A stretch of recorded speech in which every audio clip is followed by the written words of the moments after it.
Let's talk about the new Vanille Blanc from Khadlaj and how it stacks up in comparison to the fragrances that it smells like. Got this bottle in the mail yesterday from Beauty House and I was like, okay, it says vanilla on it, let's give it a try. You really don't have to convince me too hard to try out a new vanilla perfume. I have not heard anything about this, although apparently this was at Beauty World in Dubai to test out. I unfortunately did not try it out. Here's what I know about this. This is an Amazon exclusive. You can buy this on Amazon. Looks like it's retailing for about $45. This has notes of vanilla, powdered sugar, and apple, middle notes of amber, white florals, and cashmere, a base of sandalwood, benzoin, and vanilla. When I first sprayed this, and I sprayed this a lot yesterday, I was going buck wild with this. I was like, this smells so familiar. Through the grapevine, aka some comments on TikTok, I saw that this is supposed to be a dupe for Vanilla Skin from Phlur. To that I say, kind of. Are they in the same family? Absolutely. If I'm putting a percentage on it, I would say this is about 80% the same as Vanilla Skin. Is it gonna scratch that itch? Absolutely. The key difference is Vanilla Skin is much pepperier.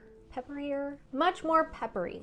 I get so much of the pink pepper in the first few hours of Vanilla Skin's wear time, and that seems to be completely missing from Vanille Blanc. However, the dry down is pretty similar. Vanilla Skin scent profile is not something brand new. We've definitely seen iterations of it in Bare Sueded Vanilla from Victoria's Secret, and the Love Notes Plush Vanilla from Ariana Grande. Actually, if I had to say the fragrance that it's closest to, I think it gets closest to the Love Notes. A word of caution, my loves, if you are someone for which sandalwood can smell like pencil shavings, you might get that from Vanille Blanc. The first few times I sprayed it, I went, this kind of smells like when I was in 5th grade and I had to walk up and sharpen my pencil. You know the little sharpeners that were attached to the wall and you had to like stand there in front of the class and it was really embarrassing because you had to be there for like a minute just sharpening your pencil and you're like, oh, I hate this so much. For me, it's a bit of like a Yanny Laurel situation where if I can ignore that and tell myself, oh, it's actually just sandalwood, I can forget about the pencil shaving and just start smelling sandalwood. Out of the 4 of them, I will say for people who are really big sticklers for longevity, sillage, projection, Vanille Blanc wins on all counts. My ultimate verdict,